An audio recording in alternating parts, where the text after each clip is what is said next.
Ukraine ने America की मदद से क्रीमिया और रशिया को मिलाने वाला पुल तबाह कर दिया है। 3 मुख्तलिफ जगहों पर आज ताजा तरीन हमला हुआ है और क्रीमिया का पुल बर्बाद हो गया है, जिसकी वजह से आमदोरफ्त खत्म हो गई है।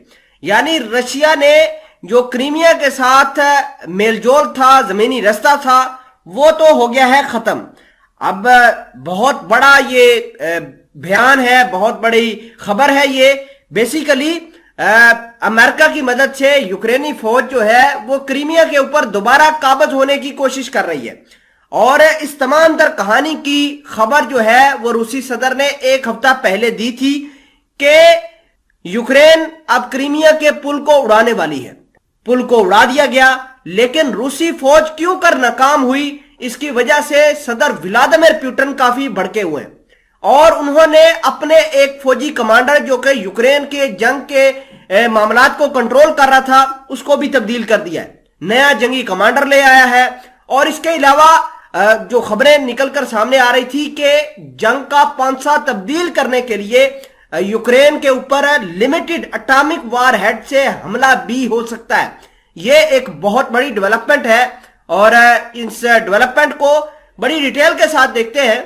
छोटी सी गुजारिश है कि आप हमारा यूट्यूब चैनल हसनात टीवी को सब्सक्राइब करके पास मौजूद घंटी के निशान को दबा लें ताकि लेटेस्ट न्यूज आप तक बर वक्त पहुंचती रहे। खबर यह है कि अमेरिका ने जो रिसेंटली मिसाइल सिस्टम दिया है, रॉकेट लॉन्चर्स दिए हैं, बहुत सारी आर्मर्ड व्हीकल दिए हैं, उनका इस्तेमाल अब यूक्रेन ने उन इलाकों पर करना शुरू कर दिया है जो किसी जमाने में यूक्रेन के हुआ करते थे और रशिया ने उनके ऊपर कब्जा किया था, खसूसन क्रीमिया के ऊपर। क्रीमिया के ऊपर पुल पूरा तबाह कर दिया है, ब्रिज पूरी तबाह कर दी है, 3 मुख्तलिफ जगहों को निशाना बनाया है। इतराज ये है कि यह हमला ऐसे वक्त में किया गया जब बहुत सारी गाड़ियां, बहुत सारे फ्यूल टैंकर वहां से गुजर रहे थे। बेसिकली ये जब फ्यूल टैंकर उस ब्रिज से गुजर रहे थे तो फ्यूल टैंकर को निशाना बनाया गया। और आपको पता है कि फ्यूल टैंकर जो है वो उसके अंदर सारा एक्सप्लोजिव होता है। जैसे ही मिसाइल ने उनको हिट किया, वहां पर आग भड़कना शुरू की और पूरा का पूरा रेलवे ट्रैक जो उस पुल के ऊपर था वो तबाह हो गया।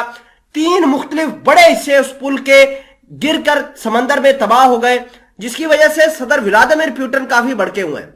सदर व्लादिमीर पुतिन ने अपना एक नया कमांडर लेकर आ गए हैं और नए कमांडर ने आते ही यूक्रेन के ऊपर हमले तेज कर दिए हैं। और आपको यह भी बता दें कि अमेरिका ने और ज्यादा इमदाद देने का ऐलान किया है और सदर व्लादिमीर पुतिन के टेबल पर एक ऑप्शन मौजूद है कि इन यूक्रेन को रोकने के लिए, जंग का पांसा तब्दील करने के लिए रशिया को चाहिए कि वो लिमिटेड वार हेड को इस्तेमाल करे, लिमिटेड न्यूक्लियर वार हेड का इस्तेमाल करे। और अगर ये इस्तेमाल हो जाते हैं, क्योंकि रूसी सदर के बारे में कहा जाता है कि जिस चीज का ये फैसला कर लेते हैं वो करके रहते हैं, तो अगर ये लिमिटेड न्यूक्लियर वार हेड का इस्तेमाल करते हैं तो यकीन करें वर्ल्ड वार 3 का आगाज यहीं से हो जाएगा।